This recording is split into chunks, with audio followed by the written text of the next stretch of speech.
Sa panahon ng pandemya at kalamidad, tayo ay kumapit pa rin sa isa't isa at buong tiwala ninyong ipinakita ang inyong suporta sa serbisyo at paglilingkod namin sa paghahatid ng tamang balita at impormasyon, tulong na galing sa aming puso. Kaya naman, sa latest survey ng Kantar at Nielsen, nangunguna ang mga himpilan ng RMN sa buong bansa. Number 1 sa Luzon, Number 1 sa Visayas, at Number 1 sa Mindanao. Radyo ng buong Pilipinas. Buong karangalan ng mga radyoman ng RMN Networks ang maglilingkod sa inyo. Maraming salamat. RMN Number 1, Number 1. Wala nang iba. Radyo mo nationwide.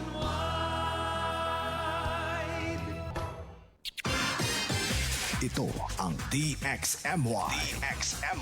The Music and News FM station of RMN. Sa Cotabato. 90.9.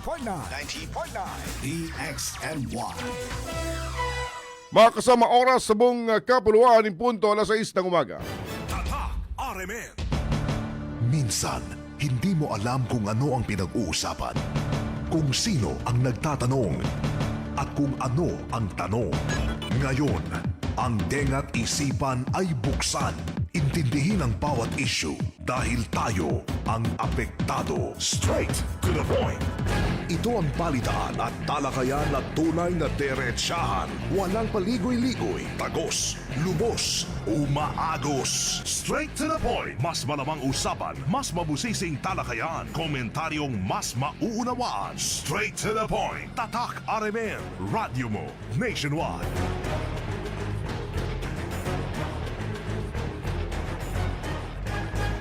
Mga kasama, umaga tayo ngayon ng Biyernes 12 sa buwan ng Hunyo 2026. Independence Day mga kasama. Minsan pang sa inyo tipa umaga news and public affairs program. Straight to the point. Straight to the point. Kumusta po inyong morning mga kasama? Kumusta po inyong gising? Umaasa ho kami sana ho'y nasa mabuti kayong kalagayan, nasa maayos na pangangatawan. Straight to the point. Ano man po yung ginagawa, pinagkakabalahan ngayong umaga, welcome! Samahan po ninyo kami. Ating programa live na po napapakinggan dito po sa DXMY 90.9 FM sa Cotabato City. Straight to the point. Again, DXMY 90.9 FM sa Cotabato City mga kasama. Straight to the point. Sa Facebook naman, live na rin tayo sa ating FB page, DXMY 90.9 Cotabato. Again, DXMY 90.9 Cotabato. Paki-like and paki-share para updated sa mga kaganapan sa loob at labas ng ating lokalidad. Straight to the point. Ating text line mga kasama, 0950-032-7332. Straight to the point. 0950-032-7332 mga kasama. Straight to the point. Weather Report. Sa kalagayan po ng panahon sa forecast po ng Pag-asa, ang ilang bahagi po ng Mindanao, partikular ang bahagi ng Caraga at Davao Region, ay magiging maulap hanggang o bahagyang maulap hanggang sa magiging maulap yung po ang papawirin na may mga isolated rain showers at thunderstorm. Weather Report. Ayon sa Pag-asa mga kasama, ito po dahil po sa umiiral na easterlies. Weather Report. Samantalang ibang bahagi po ng bansa at Bangsamoro Region naman, Weather Report. ngayong araw po mga kasama ay magiging bahagyang maulap hanggang sa magiging maulap yung papawirin na may mga isolated rain showers at thunderstorm. Itudulot naman ng localized thunderstorm mga kasama. Weather Report. Sa baba na po ng Pag-asa, posible po yung flash flood kundi man landslide sa mga panahong makakaranas po tayo ng malakas na buhos ng ulan. Weather Report. Ang temperatura ngayong araw mga kasama nasa pagitan po ng 26.2 degrees Celsius hanggang 34.6 degrees Celsius. Weather Report. Sunrise natin 5:27 kanina, lulubog naman 6:25 mamayang gabi. Weather Report. Straight to the point. Mga kasama sa muli, good morning, good morning, good morning, good morning, good morning, good morning! Straight, Kumusta po kayo? straight to the point. Kumusta po inyong morning mga kasama? Kumusta po ang inyong gising? Straight to the point. Today is Friday. Pula po yung ating kalendaryo mga kasama. To the point. Bilang bahagi po ng paggunita ng Independence Day mga kasama. Straight to the point. Ano? Kaya't walang pasok sa eskwela, walang pasok sa mga opisina ngayong araw. Straight to the point. Kasabay nga po ng observance natin ng Independence Day mga kasama. Straight to the point. Sa iba't ibang mga lugar, may kanya-kanyang mga activity na gagawin yung iba't ibang mga local government unit mga kasama ha. Straight to the point. Bilang bahagi pa rin po ng pagdiriwang ng Independence Day. May mga gagawing, may mga programa, To the point. pag-alay ho ng bulaklak sa bantayog ni Dr. Jose Rizal. Straight to the point. Straight. Ang daming mga usapin, daming mga balita kaganapan sa nakalipas ho na 24 oras mga kasama ha, sa loob at labas ng atin pong lokalidad. Straight to the point. Sa usaping national mo mga kasama, pasadahan natin itong mga kaganapan, mga pangyari, mga sinusubaybay po natin mga usapin sa national level. Straight to the point. Sinusubaybayan po ng sambayanang Pilipino mga kasama. Straight to the point. Dito po sa kaso ng dalawang mga student athlete ng Ateneo na binawian ng buhay. Straight to the point. Pinakalitis rito mga kasama itong summons na ipinarating ng Department of Labor and Employment or DOLE sa head coach ng nasabing Straight. basketball team. Itong si Thomas Anthony Baldwin. Kaya pala Tabo Baldwin yung pangalan. Straight. Pinadala siya ng summon mga kasama. Straight to the Kasunod nga po ng pagkakasawi nitong ng dalawang atleta ho nito. straight to the point. Dahil nga po base po sa pahayag ng DOLE, Straight to the point. ito na palang si Baldwin meron pong dual citizenship, American and New Zealand citizenship mga kasama. Straight to the point. Samantalang yung NBI naman Straight. ay nagsasagawa na rin po ng kani-kanilang investigasyon. Straight to the point. May ipagkautos na rin pong ipinalabas ang palasyo ng Malacanang si Pangulong PBBM o si PBBM. Inatasan po yung mga ahensya ng gobyerno na imbestigahan Straight. ang nasabing insidente mga kasama. Isa pong malungkot na insidente Straight to the point. na bumulaga po sa Straight. sambayan ng Pilipino. Straight. At umani po ng Straight to the point.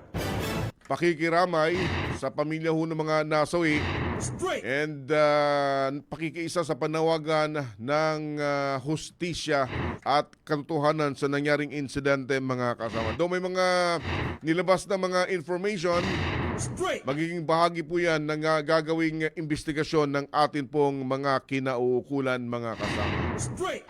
Abangan natin sa mga susunod na araw ano po magiging progreso niyang nasabing usapin mga kasama. Straight to the point. Sa ating lokalidad mga kasama dito po sa Cotabato City, Straight to the point. marami po ang nabulaga kahapon ng hapon, kagabi mga kasama. Makarang i-anunsyo ni Cotabato City Mayor Bruce Matabalaw Straight to the point. na siya po ay nagsumiti ng kanyang irrevocable resignation bilang miyembro Straight to the point. ng partidong United Bangsamoro Justice Party mga kasama. Straight to the point. Base ho yan sa dalawang pahinang kalatas na isinumiti ng alkalde Straight to the point. sa UBJP mga kasama kahapon. Straight to the point. Kagabi rin, Straight to the the point. Sa isang pulong balitaan mga kasama ay ipinaliwanag ng alkalde Straight. yung pong kanyang ginawang hakbang o yung kanyang ginawang desisyon sa pagsusumiti ng resignation Straight. o pag-alis Straight. bilang miyembro ng United Bangsamoro Justice Party To the point. sa kanyang paliwanag, sa kanyang pahayag base doon sa kanyang resignation. Straight. Aniya ay puno ng pasasalamat yung mga nakasaad sa nasabing resignation na kanyang isinumiti mga kasama. At kanyang sinabi na malaki yung papel ng partido sa kanyang pagtakbo nung una siyang tumakbo bilang alkalde po ng Cotabato City mga kasama. Straight.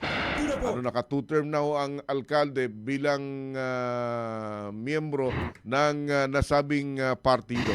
Straight. Para sa dagdag na mga information mga kasama, mga paliwanag ho ng alkalde sa kanyang naging desisyon, sa kanyang desisyon Straight. na lisanin ang partido. Alamin natin sa report mga kasama.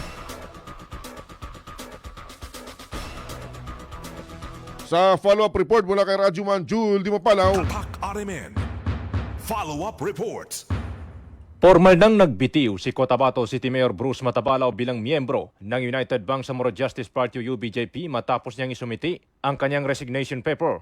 Kay Ahud Balawag Ibrahim Alhaj, ang chairman ng UBJP sa Central Committee ng BF-MLF noong June 10, 2026. Ayon sa alkalde, hindi naging madali ang kanyang pasya at ito ay bunga umano ng mahabang pagninilay-nilay, panalangin at paghingi ng gabay bago tuluyang magdesisyon. Sa kanyang liham, kinilala ni Mayor Matabalaw ang malaking papel na ginampanan ng UBJP sa kanyang paglalakbay sa politika. Nagpasalamat din siya sa tiwalang ipinagkaloob ng partido kabilang ang suporta na kanyang natanggap noong tumakbo at nahalal bilang alkalde ng Cotabato City noong 2022. Ni konting sama ng loob or anumang issues against UBJP ang naging natin sa paglipat. Ito yung pinakamabuting gawin para sa ikabubuti ng lungsod ng Cotabato. Hindi natin kaya if we belong to UBJP, but at the moment, the situation calls my resignation as part of the party. Inuulit ko po, walang masama, walang sensitibong dahilan kung bakit ako lumiban. Wala akong issue because I only have good memories about my former party, the United Bangsamoro Justice Party. In fact, kung mababasa ninyong letter, it was very personal. I could have sent a very straightforward resignation letter and inform our beloved MLF Amirul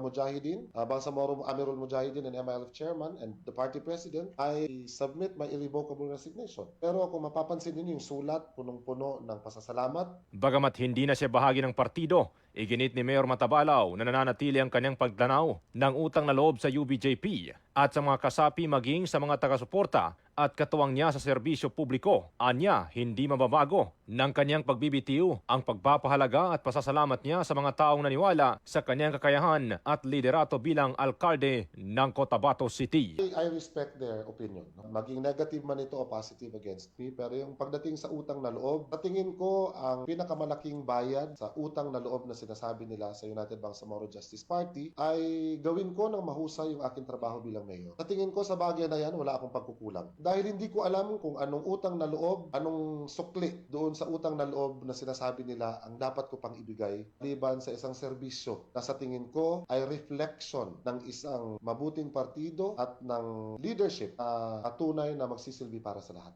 Kasama mo sa DXMY 90.9 RMN Cotabato, Radyo Man Jul Di Mapalaw, Tatak RMN. Straight. To the point. Yan po yung bahagi po ng paliwanag ng alkalde, Straight. kung bakit po siya sumiti, Straight. To the point. nagbitiw bilang miyembro ng UBJP Radyo Manet. Pero yung mga pagbitiw niya o yung kanyang isinumiting kalatas sa UBJP, naka-address kay Dr. Zulkarnain Abbas, puno ng pasasalamat dahil nga naging minsan din siyang kaalyado kasama ng United Nakadalawang 2022 nang pumasok siya. Oo. Yung binabanggit niya, may mga desisyon na hindi pwedeng magawa sa ilalim ng UBJP. Yung isa sa mga nabanggit ho ng alkalde mga kasama. And kanya sinabi, wala siyang hinanakit na na dahilan ng kanyang pag-alis mga kasama. Kaya't marami yung nabigla Radyo Manebs kahapon ng kanyang i-anunsyo yung kanyang pagbibitiw bilang miyembro ng UBJP. Pakinggan natin yung ilan pa sa mga paliwanag ng alkalde nang magpatawag mo siya ng pulong balitaan right after niyang isa publiko yung kanyang pagbibitiw sa nasabing partido, mga kasama. Straight to the point. Yan po yung kabuuan ng ating sulat at ni konting sama ng loob or anumang issues against UBJP ang naging natin sa sa tingin situation, ito yung pinakamabuting gawin para sa ikabubuti ng lungsod ng Cotabato.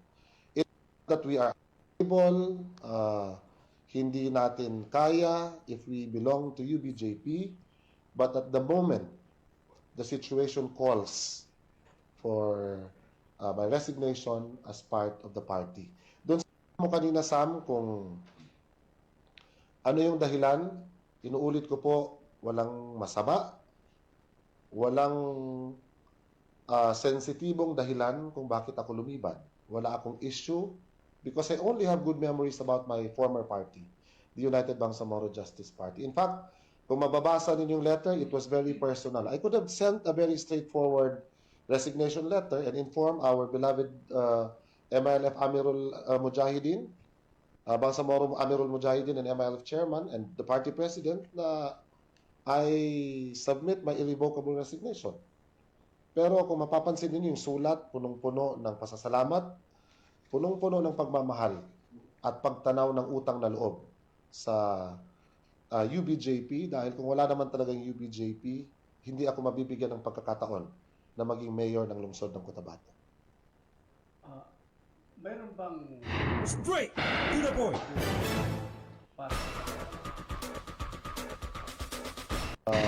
Straight. Matagal na rin pong may mga offer yung mga partido, no? And tomorrow, I'm my oath as first vice chairman of the Bangsamoro Federalist Party.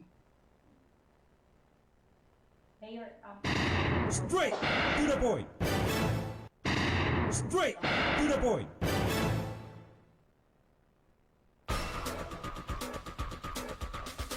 To this very moment na nag-uusap tayo, kausap ko kanina yung mga barangay chairman, kasama na yung mga UBJP, na mga barangay kapitan na nananatiling UBJP magpahanggang ngayon, ay wala namang problema. Even yung mga members ng council na UBJP, dahil yung iba ay kasama ko na rin manunumpa sa BFP, ay wala namang problema. Ang ating stance dito sa lungsod ng Cotabato, we remain to be a united 12-0 pagdating sa leadership ng lungsod. So regardless of our parties, nananatiling buo yung alyansa ng mga nagsisilbi ng tapat sa lungsod ng Cotabato. Myself, Vice Mayor Madag, and the rest of the councilors. Unless things will change after my announcement, pero magpahanggang ngayon ay hindi natin binibitawan yung buong 12-0 sa lungsod ng Cotabato dahil naniniwala naman tayo na hindi dahilan ang politika para masira yung leadership ng Cotabato City. any significant? Straight to the point. Wala naman, baka nagkataon lang, no, na Independence Day. Pero I don't think independence is the reason for my resignation. Ito talaga ay isang desisyon na sa tingin ko ay makakabuti para sa lahat. Straight to the point.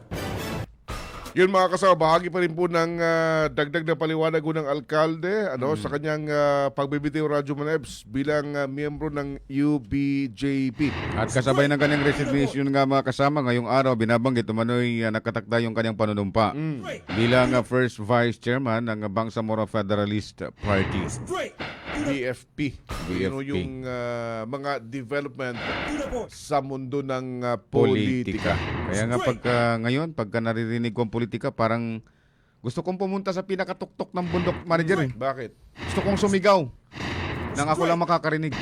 Straight. Pero ako lang makakarinig. Ikaw lang makakarinig. Kasi kung may marinig pa, may makakarinig pang ibang tao, sasabihin na ano itong tao to? Straight to the point. Sabi nga sa politika, Straight. yung parating binabanggit ng mga politiko. In politics, there's no such thing as permanent friend. Straight. To the point. Ang meron lang sa politics ay permanent Straight. na magiging katunggali. Yun. Hindi ka naman tatakbo sa politika kung wala kang katunggali. Tama. Straight. To the point. Okay? Kaya sa mga supporters, ano na lang, observation na lang. Oh, yung kanyang apila sa bawat isa, Straight. respetuhin yung kanyang desisyon. Hmm. And then, doon sa mga magbabash naman sa kanya, welcome naman para sa kanya. Yung mga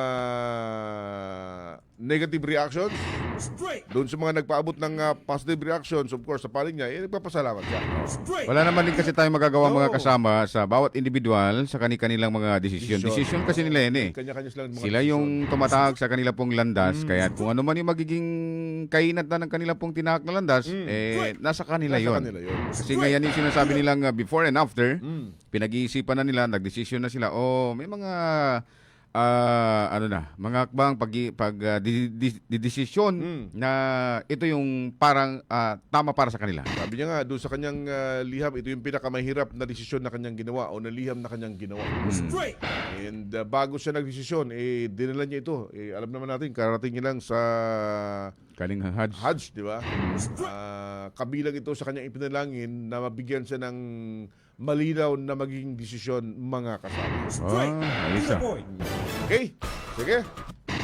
That's Kwento. Oo. Yan ang kwento. May kinalaman doon sa pagtiwalag ng alkalde sa UBJP mga kasama. Marami pa rin nagtatanong kasamang Sir Erwin kung ano bang meron, bakit iniiwan ang UBJP. Straight. To the point. Yung nakuha ka nun sa kanyang pahayag kanina, yung bahagi ng kanyang statement, sabi niya, may mga desisyon na hindi na pwedeng magawa sa ilalim ng UBJP. Yun yung na-quote, no? Yung binabagit niya kanina. Straight. To the point. Kaya isinulat ko agad, bahagi ng kanyang mga pamamahayag kanina. Straight. To the Okay, point. sige.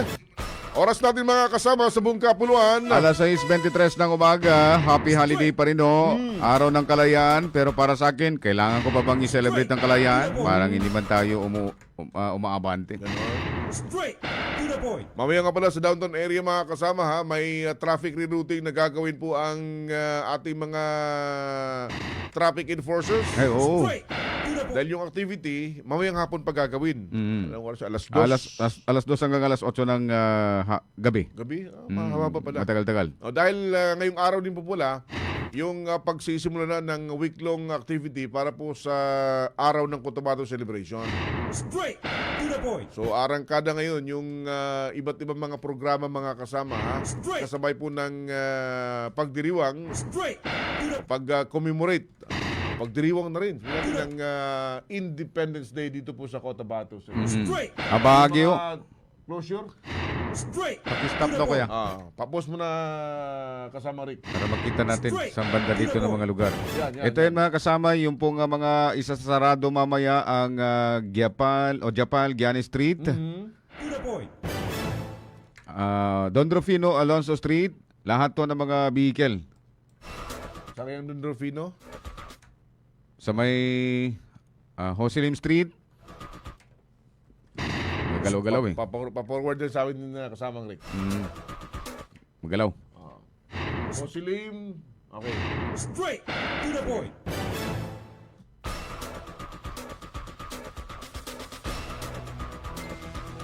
Yan. Straight. To the point.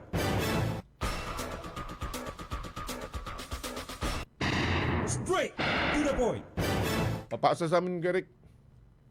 Pasa mo na lang sa amin. Straight. To the point. I understand, sa vicinity ito ng ating City Plaza gagawin eh. Ayun, road closure mamaya mga kasama ang Japal Gianni Street. Yan yung Makakuha Street dati, Radyo Manebs. Diyan po sa may bahagi ng BPI. Ito yung isasarado din. Sinsot Avenue naman, sa harap ng, sa may Red Ribbon hanggang sa may Development Bank of the Philippines. Okay. And then ang Alejandro Doroteo Street. Doroteo. From Cotabato, Periculture Center. Okay. And the General Hospital Foundation. O itong, anong tawag dyan? Maternity. Maternity, yeah. Up to gate ng Cotabato City Central Pilot School. Okay. Mhm. Harap ng Old City Hall. Straight. So, ibig sabihin ng buong plaza. Oh. Isasarado yun mamaya. Straight. To the Ang point. Hosilim din ba mga kasama, dito po dadaan yung po mga namamasada, ang Don Rufino Alonso Street. Dito po kayo dadaan, Don Rufino Alonso Street hanggang sa may Gyapal Gianni Street towards to Hosilim Senior Street.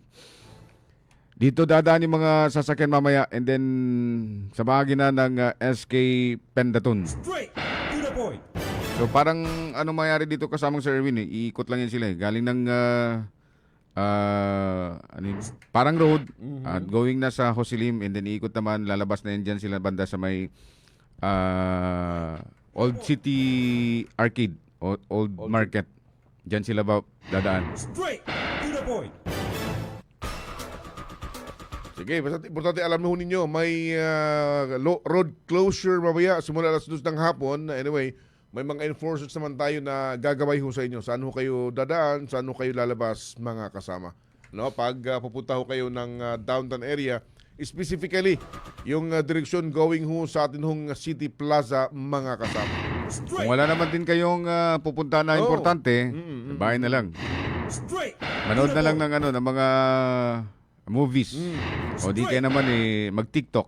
Kung pupunta ng downtown, kung may motorsiklo, iwasan mo na yung mga four-wheel vehicle para hindi ganun maipit sa inaasang pagsikip ho ng flow ng traffic.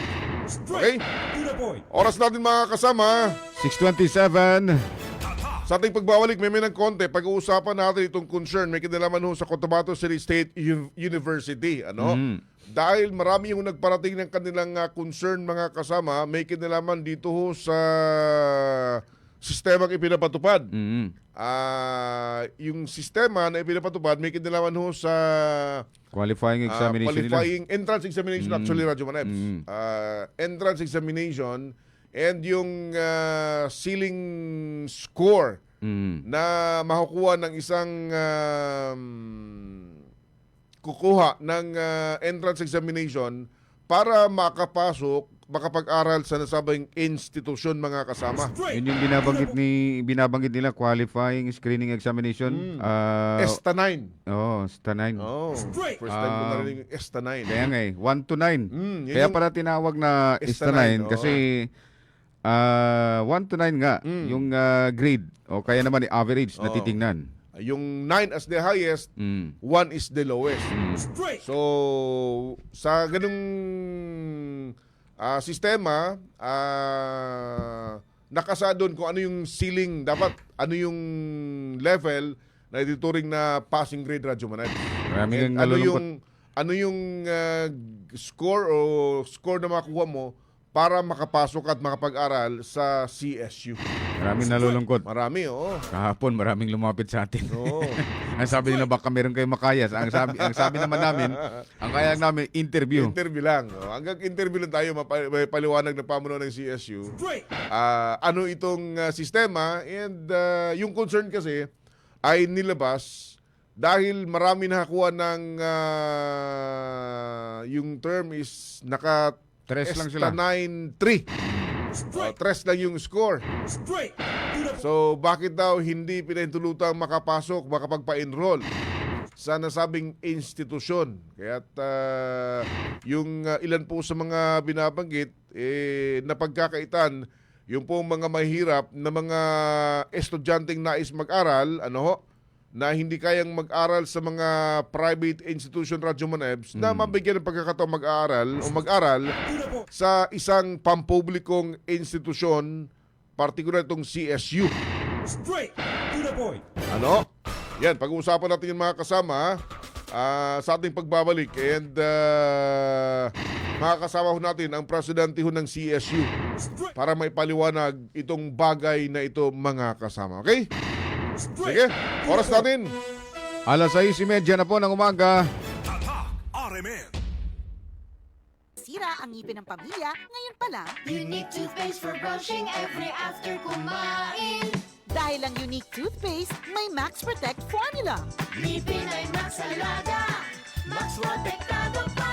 Helps stop cavities even before they start while keeping breath fresh with regular use. Unique toothpaste for brushing para siguraduhin ngipin ay Max Alaga, Max Protektado pa. Unique! Max Alaga, Max Protectado with unique toothpaste maximum fluoride protection. Manufactured by ACS Manufacturing. ISO certified world-class quality. ACS. Magkaiba man tayo ng karanasan, pareho naman ang gusto natin bilang Bangsamoro. Kapayapaan! Trabaho at oportunidad. Mas magandang kinabukasan! Kapag magsama-sama ang iba't ibang boses, mas lumalawak ang pag-unawa at pagtutulungan. Kaya ang Bangsamoro Federalist Party ay binubuo ng mga dating revolusyonaryo, mga lingkod bayan at ng iba't ibang sektor ng lipunan. Dahil sa pag-angat ng Bangsamoro, dapat lahat kasali. Bangsamoro Federalist Party. BFP for Bangsamoro. Para sa Bangsamoro.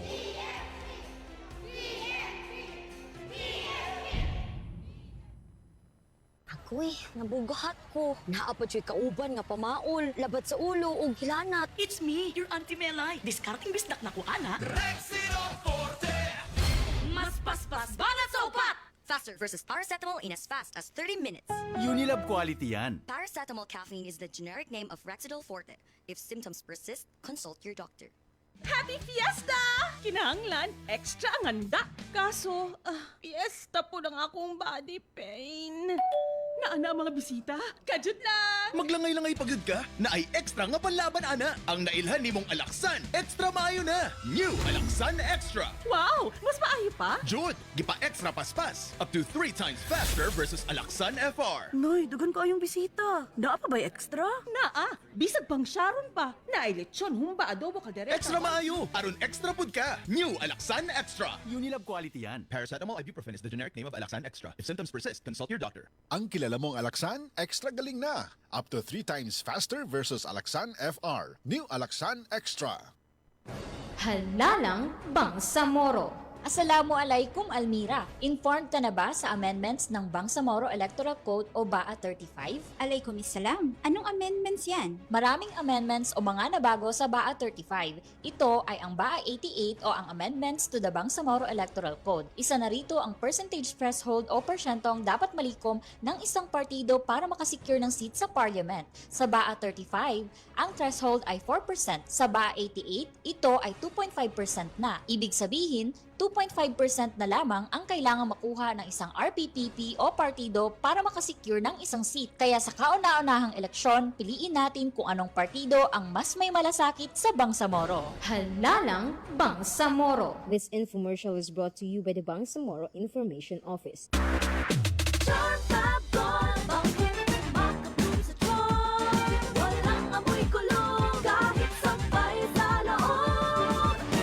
Charm Fabric Conditioner with Bloom Fresh Technology. May antibacterial na at ka-bloom sa bango ang damit.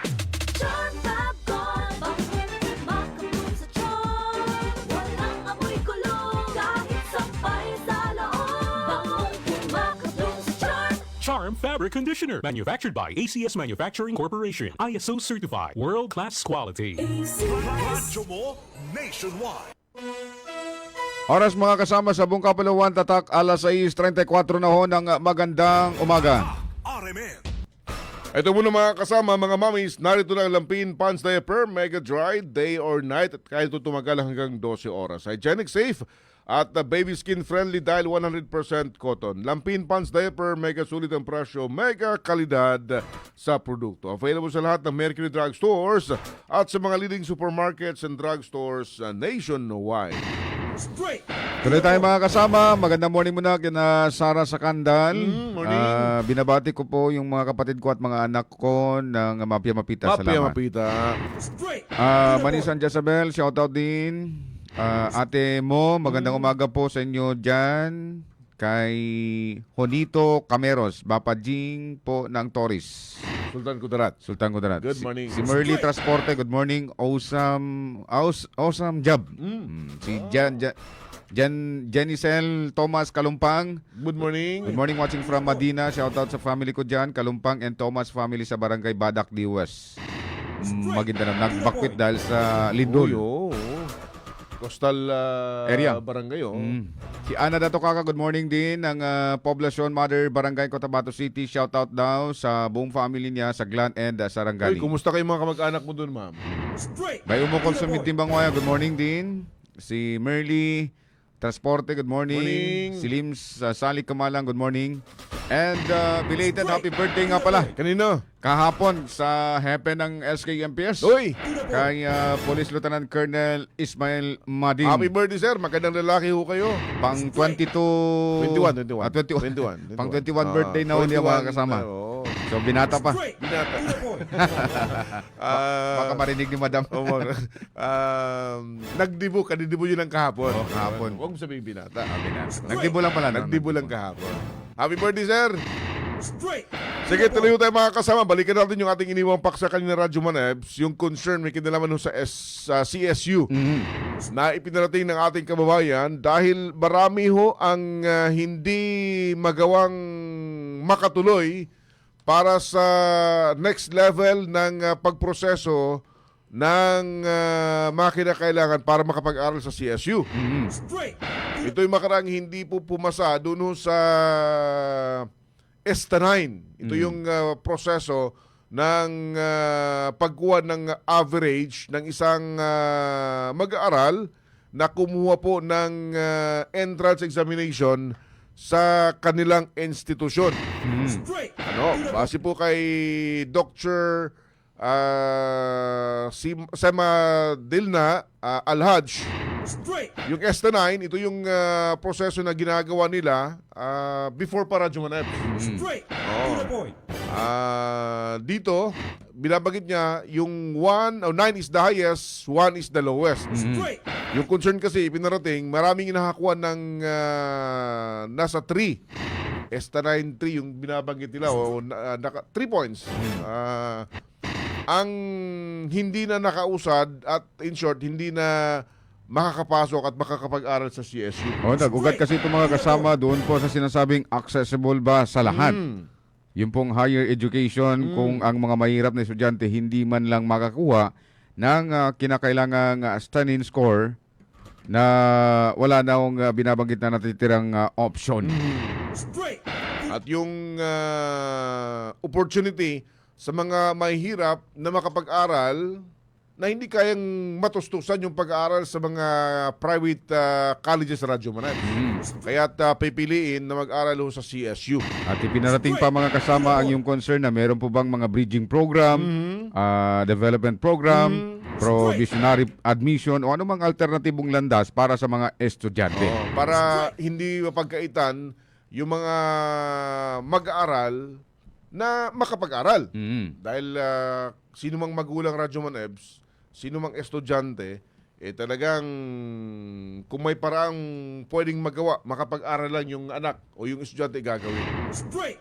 May paliwanag mga kasama ang presidente mismo ng CSU, may kinalaman sa concern ho na ito at ipinaintindi sa bawat isa yung proseso, yung kanilang ginagawa o na ginagawa sa pagpili ng mga estudyante na makapag-aral sa CSU at kung ano yung status Radyo Manebs ng kanilang institusyon at kung ano lang ba yung number na kanilang i-cater na ipinagkaloob sa kanilang mga kasama.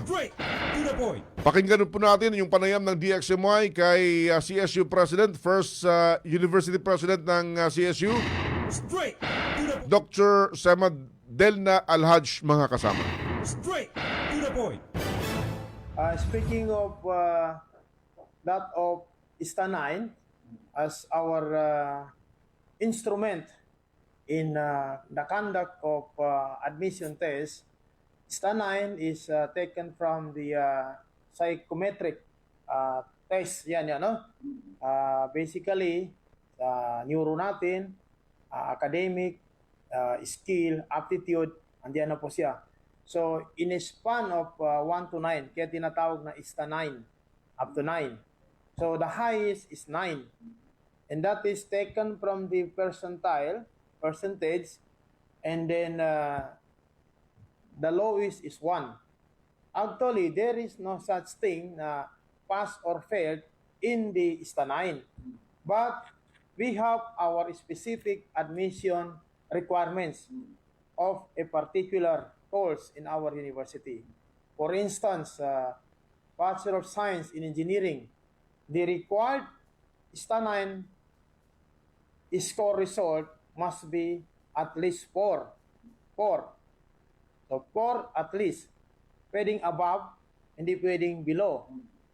So, yan po yung mga mag-qualify for qualifying examination plus the average in the senior high school grade. Yung grade niya naman, no? Average niya doon sa achievement niya sa kaniyang senior high school after finishing the grade 12 in the senior high.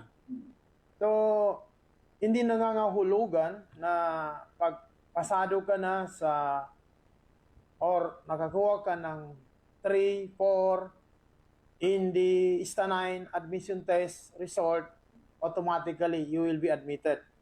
Plus, mataas din yung grade mo. That is case-to-case basis. Unang-una, first come, first serve basis. Meron tayong allotment in each program. For instance, each program is given an opportunity to open one section only. One section for each program. So that STA9, 4 are qualified to take the qualifying entrance exam in a particular course. Doon sa sinabi ko na BS Engineering and etc., meron silang specific course admission policy. So, written and interview. And then they will rate and rank all those. For instance, merong 100 na takers doon na merong 4 and above STA9 and a required specific grade from their senior high school. So doon po sila magbe-base sa result ng qualifying na yon. Yun po sir, ang ibig sabihin ng STA9. And then yung pinaka is yung first come first serve basis. And then, continue ko na sir, no? Since we are a state university, we are also covered by the Republic Act 10931 of 2017, the Universal Access to Quality Tertiary Education. Yan po ay isang batas na kung aralin natin yan, that is not for everybody. That is for poor but deserving. Ang ibig sabihin yan. And then, a specific university, a particular university, has its own absorptive capacity. Speaking of absorptive capacity, that entails the capacity of the students that a university can accommodate. So we cannot go beyond our capacity. Magiging problema, Sir Erwin, and my beloved viewers and listeners of Kasama Ka, DXMY. Magiging problema yon. Pangalawa, sa faculty, yung faculty natin dapat sapat at dapat ay of course qualified, the right faculty members. When we say that absorptive capacity, it requires budget. Now, we believe that Philippines is facing a budgetary constraint. Hindi ko na ipaliwanag ng mahabang reasons, no? Alam na ninyo. Ang ating government ay ngayon po sa national ay nagsasuffer ng budgetary constraint, crisis in short. Pag may crisis sa national, apektado hanggang sa baba. So, kailangan natin ang budget, speaking of classrooms, no? Speaking of faculty, pangpasweldo natin sa faculty, kung mag-hire tayo, though we have already maximized, actually, Sir Erwin, na maximize na natin yan lahat. Yung pag-hire ng contractual faculty members, kasi walang item. Since my assumption, walang naibigay ang national government sa capital outlay na new vacant positions for Instructor 1. Itong mga na-hire natin, na nag-transfer, na-itemize, that is only strategy doon sa mga regular and natural vacancy. Halimbawa, may mga nag-retire na mga ilan-ilan. So, hindi naman every year meron mag-retire. So, meron mag-retire, meron ma-promote. Yung mga bucket nila, yun ang ginagawaan ko ng paraan. At least, nakadagtag tayo ng konting faculty members. So, yun po, no? So, very clear po na ang isang university ay meron po lamang siyang absorptive capacity. Actually, itong absorptive capacity na tinanggap natin ay more than beyond our absorptive capacity. But because of our Pusong Mamon, our soft heart, at makatulong din tayo sa Bangsamoro, nag-hire tayo ng maraming faculty members. Ginawa pa nating online. Nag-relate tayo doon sa post-pandemic and even during pandemic na pwede po si online and blended. Kaya po, mahirapan tayo. Dahil ang mga faculty members natin, binibigyan pa natin ng communication allowance. So ngayon, hindi na po masyado applicable ang online classes. So babalik tayo sa face-to-face. Ang dilemma naman natin is classrooms and the faculty members pa rin. Sa ngayon, based on our, naabutan mo rin yung meeting. 60 students per section in that 40 plus. So, i-multiply natin ng 60 times let's say 43, meron pa tayong 2,000 plus na kinikater, no? Sa ating first year lang. Andiyan pa yung mga dati na more than 2,000 in every level. For instance, second year, sophomore, meron ding 2,000 plus. Andiyan pa rin si third year na 2,000 plus. Andiyan pa rin si fourth year, fifth year, na more than 2,000 plus pa rin. Meaning to say, we have more than 10,000 plus students in the university. Na ganito lang kalaki, bago lang naging university, lipas sapat ang pondo, but because of our admiration to serve the public, especially in education, ay kinikater natin ang maraming estudyante. Actually, I am really pitiful with that students na hindi nakaka-enroll. Personally, naawa ko talaga diyan. Gusto ko lahat yan maka-enroll. Pero gustuhin man natin, wala tayong capacity to admit them, mas kawawa sila. Kung ipa-enroll natin, wala ring faculty, wala ring classroom. Magbubumirang din sa administration natin. Unang-una, ako ang sisihin, ang administration, ang university ang masisira. Dahil magiging mabalandra na naman ang university, hindi nagkaklase, walang classroom, wala palang faculty. So, at the beginning pa lang, we are now educating, orienting the interested students, parents, and stakeholders na they have to understand our side bilang state university na sa ngayon, nagsasuffer. Actually, since then, nagsasuffer din tayo ng budgetary constraint. Kasi we are still in the national government. Hindi pa tayo sa Bangsamoro government. Wala pang subsidy, wala pang pondo na direct ang naibibigay ang ating Bangsamoro government. Although we are located in the heart of the Bangsamoro region in Cotabato City, nasa national government pa rin ang pondo ng Cotabato State University. Based on the tone of the deans kanina and the program heads and the academic affairs, yun po ang mga nauna kasi marami rin palang 4 and above. Actually, meron pang mga 5 and 6. So, siyempre, yun ang na-prioritize na mag-take ng qualifying. Yung mga 3 naman, kung nakahabol lang sila na meron pang mga chances doon, ay hindi naman natin dinidiscourage at saka dinidisregard. Because they have also the right. Pero yun lang po is yung mga policies natin. Meron tayong policies to safeguard the programs and the university. Actually, our constitution is very more than excellent. Sa version niya, excellent ang ating Philippine Constitution and all pertaining laws. But when it comes to application and operation, doon tayo nahihirapan, no? Saka meron naman ding mga exemption to the rule na, for instance, sinabi ni general rule na ganito. And that rights is, we cannot deny that. But then, on the application, yun po, yung tulad ng sinabi ko kanina, accessible siya. And hindi naman lang ito ang school natin, no? Meron tayong neighboring state universities and colleges. Actually, pati private ngayon ay subsidized din ni national government through Commission on Higher Education, Tertiary Education Subsidy. Minsan nga, mas marami pang opportunities sa private schools dahil hindi libre ang tuition and miscellaneous. Kaya yun po ang pinupunduhan.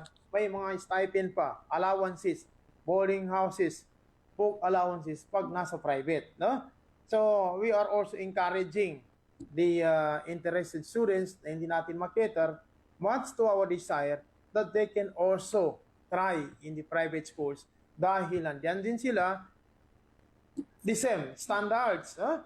Actually, ang ating university ay bago pa lang at yun nga, ang dami rin gustong mag-aral dahil po dyan, pero gustoy man natin, we cannot cater all, mas magkasala kami at mas maghirap sila, mag-blame sila kung hindi natin maibigay yung nararapat sa kanila sa Erwin. Actually, ang nag-take ay parang more than 3,000. 3,000 ba yun? Kasi open naman.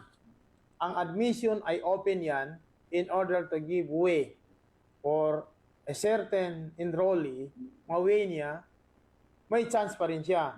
Halimbawa dito siya. So meron siyang access dahil meron siyang entrance. Hindi natin pinutol ang karapatan nila doon po sa admission. Our admission is open for all qualified graduates of senior high school na makapag-take ng entrance examination para kung sakaling may gusto nila, pero pa rin silang, still they have the chance.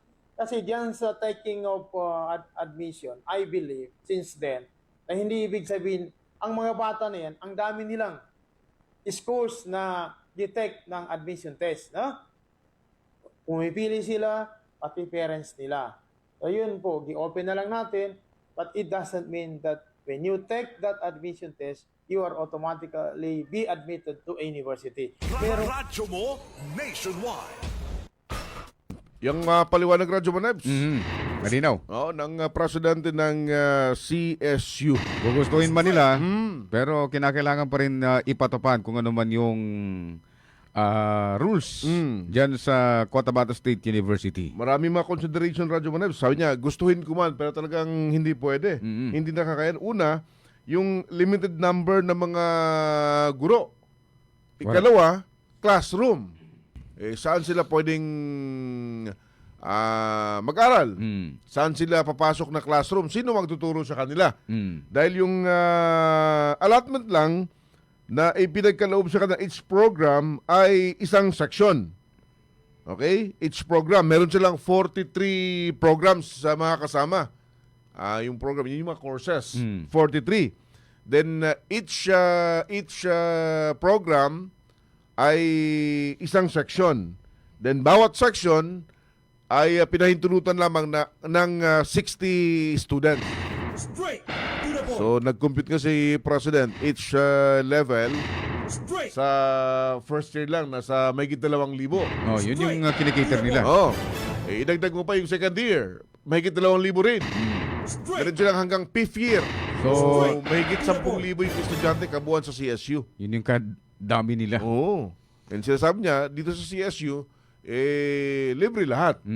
Kaya't base po sa panuntunan, yung kukuning qualified na mag-aral, yung pumasa doon sa lahat ng mga panuntunang itinadhana mga kasama. Kahapon nga mga kasama dyan sa CSU, marami tayong naabutan ng mga parents. Parents, estudyante. Na talagang nalulungkot sila dahil gustong-gusto nila. Gusto nila na yung mga anak nila dyan makapag-aral sa Cotabato State University. Makapag-aral ng kolehiyo at yung CSU yung napili dahil ito lang yung nakitang tanging paraan para makatuloy sa college education dahil pag pribado wala talaga. Problema talaga. Pero Sabi nga ng presidente, gustuhin mo namin. Gustuhin ko man na papasukin sila, pero wala rin akong magawa. Dahil may mga panuntunan. May mga limitadong slots lang na ipinagkaloob para sa universidad. Hindi naman din sabi niya pwede na tanggapin mo yung isa, Oo. and then yung dalawa, hindi mo na tatanggapin. Tatampo yun. Tatampo Masisira yung university, o kaya naman masisira siya, lalong-lalo na yung university. Oo. Dahil nga excellence yung kanilang excellence from the beginning pa. Oo, sabi niya, mahirap din naman na ipapasok yung hindi pumasa doon sa panuntunan, baka sila pa yung masisisi. Makakapag-produce sila ng yung quality na product ayon sa presidente.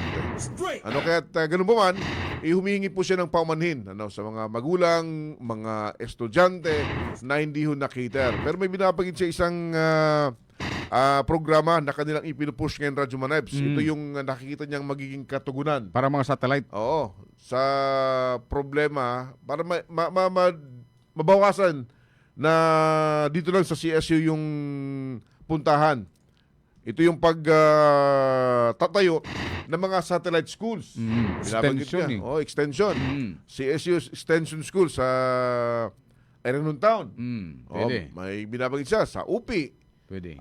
Yan yung nakikita ho niyang mga pamamaraan na kanyang ipupush mga kasama sa atin hong pamahalaan sa gobyerno, particular sa Bangsamoro government. Na matulungan sila para yung mga taga Erenon Town, instead na magtungo sa Cotabato City para mag-aral, Doon na lang sila. doon na sa Extension School.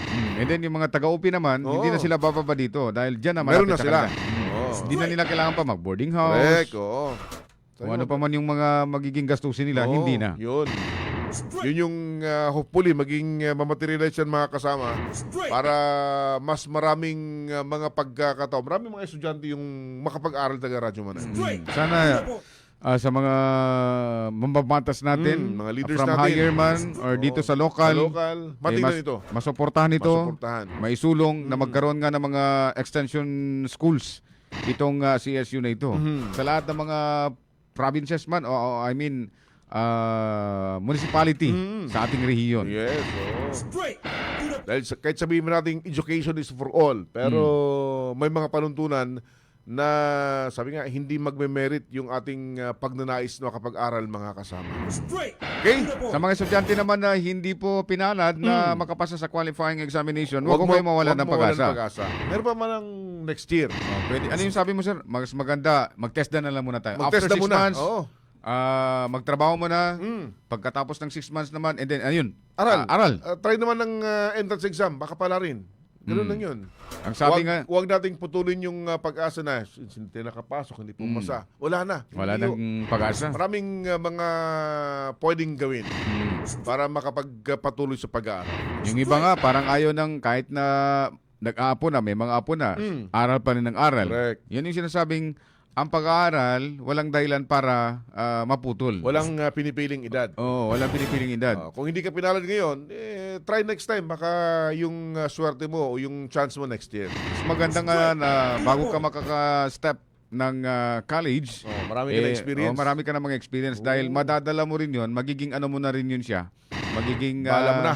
Bala mo na yun sa college. Alam ba ninyo na maraming nakapagtapos ng pag-aral dahil sa dami na rin ng kanilang mga experience, Correct. trabaho. Naging ano nila yun, naging inspirasyon nila. Oo.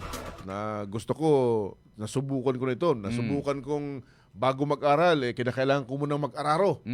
Bago ako pumasok ng eskwelahan. So, magdudubli sikap siya. Dahil yung kanyang pangarap, pagdating ng panahon, sa opisina naman siya magtatrabaho. Huwag niyo ako kayain na nag-aral ako na hindi ko na pinangarap kung anumang kurso. Ang importante, Mag-aral. makapasok ako. Importante na kapag-aral. Vocational man yan, higher degree man yan, o anumang hindi ko na yung pinangarap. Ang importante, Nag-aaral. nag-aral ako at nakapagtapos. At eto na, Si ang Radyo Manebs. 75 grade ko. Parang Duterte ka, ha? Nandito na ako ngayon sa Armen. Sige, marami pa sana mga concern pero kapos na ng oras. Habol yung pagbati pa rin dyan. Zib Alejo, Salvador. Good morning, Sir Erwin and Sir Ebs. Watching from Tenorio, Awang. Batiin ko lang si Zoe Amara Abregon ng Sitio Paningusan. Good morning. Si Randy Santises, good morning din. Si Dato Ali M. Abbas ng Ungab Sultan Kudarat. Si Ma'am Merlin Sanchez Geronimo, good morning. Good morning. Si Boss Tahir, good morning. Ana Dato Kaka Abbas. Si Merly Transporte, good morning din kay Sukarno Andong, Hyron Andongan, Cotabato Policia. Uy, Morning. Uy, morning nga, si CPO. Si CPO. Si Joselito Nunez, good morning. Binabati ko rin nga pala yung mga family abang dyan sa may Rosary Heights 4. Morning. Sa retired teacher dyan ng Cotabato City National High School Main Campus, si Nanay. Nalimutan ko yung pangalan eh. Si Nanay, basta si Nanay. Yan sa may Rosary Heights 4. Si Ma'am Abang. Si Ma'am Abang, yun na lang. And sa lahat na rin ng kanyang mga naging estudyante. Good morning. Paalam po kami mga kasama. Today's Friday, Independence Day. Kaya pagbati po namin ng Happy Independence Day sa lahat. Saka alam po ng mga kasama natin sa Master Control ngayong umaga, Ginoong Danilo Malaran, sa digital naman, Ginoong Ricardo Eric Madamba G. Kami nyo kasama, Radyo Man Ebs Abang. At Radyo Man Erwin Kabilbigan, Tatak Tatak Armen. Radyo mo nationwide.